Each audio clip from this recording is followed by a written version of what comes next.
Hello everyone, welcome back to Riyansh plant से। पर दोस्तों आज है 23 अप्रैल 2024।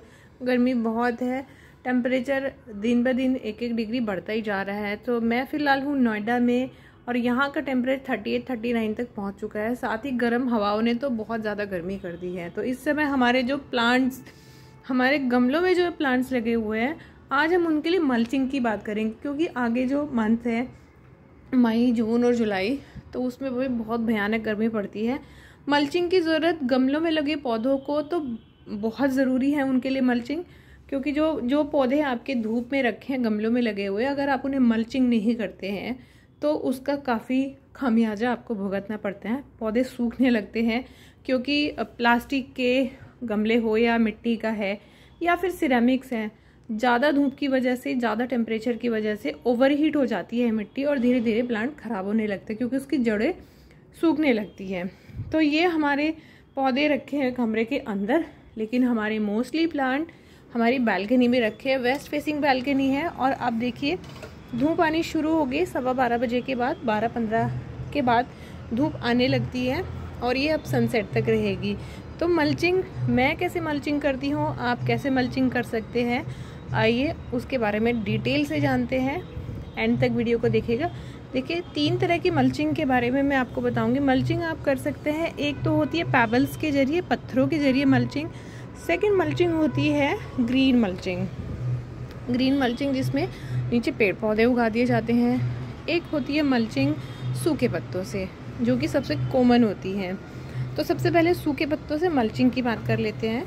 मल्चिंग क्या होता है उससे पहले ये जानना ज़रूरी है। मल्चिंग जैसे आपका ये गमला है, इसमें एक पौधा लगा हुआ है, तो क्योंकि इस पर धूप पड़ेगी और बहुत ज़्यादा ओवरहीट हो जाता है, तो हम इसमें एक लेयर बिछा देते हैं पत्तों की या और किसी चीज़ की, जिससे ये जो ऊपर की मिट्टी है ये सूखे ना, इसमें नमी बनी रहे और आपका पौधा ख़राब ना हो।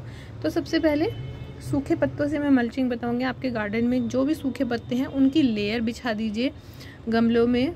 उससे क्या होगा कि वो जो पत्ते हैं, एक तो बाद में उनकी खाद बन जाएगी, पानी जब डालते हैं तो वो नमी सोख के रखेंगे, ऊपर की मिट्टी सूखेगी नहीं जल्दी से, पौधा आपका स्वस्थ बना रहेगा और पूरा दिन नमी रहेगी। और जब उसको काफ़ी टाइम हो जाता है 2-3 महीने, तो वो खाद में कन्वर्ट हो जाता है। सूखे पत्तों से मल्चिंग आप बहुत ईजिली कर सकते हैं। आपके ही गार्डन के पत्ते जो हैं, सूखे पत्ते, उनको इस्तेमाल कर सकते हैं, या फिर आसपास के पार्क वगैरह से आप सूखे पत्ते पॉलीथीन वगैरह में भर के लिए आइए और अपने गमलों में उसकी लेयर बिछा दीजिए।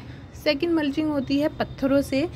प्राकृतिक पत्थरों से मैं कहूँगी मल्चिंग करनी चाहिए, क्योंकि जो आप नर्सरी से पत्थर लाते हैं उनमें रेजिन की एक परत होती है, तो उससे मल्चिंग करने का कोई फ़ायदा नहीं है। मैं दिखाती हूँ, देखिए मेरे गमलों में मैंने अपने जेड प्लांट में ये पत्थर डाले हुए हैं और इनसे मल्चिंग करना सही रहता है, क्योंकि एक तो पत्थर, प्राकृतिक पत्थर भी नमी सोखने का काम करते हैं और प्लस ही इनमें मिनरल्स होते हैं। जब आप इनमें पानी डालते हैं गमलों में, तो ये अपने जो मिनरल्स होते हैं उनको भी रिलीज़ करते रहते हैं। छोटे छोटे पॉट्स में भी डाल सकते हैं, ये देखिए। तो इससे क्या होगा, मैं जब भी पानी डालती हूँ ये ज़्यादा टाइम के लिए नमी बनी रहती है और हमारे पौधे को गर्मी से कोई हानि या प्रॉब्लम नहीं होती है। तो आप प्राकृतिक पत्थरों से भी मल्चिंग कर सकते हैं और ये देखने में भी अच्छे लगते हैं। अगर आपके आसपास रिवर है तो उसमें से आप ऐसे पत्थर, रोड़ी आपको आसपास मिल जाए, तो उन पत्थरों को लाके आप अपने गमलों में इसकी लेयर बिछा सकते हैं।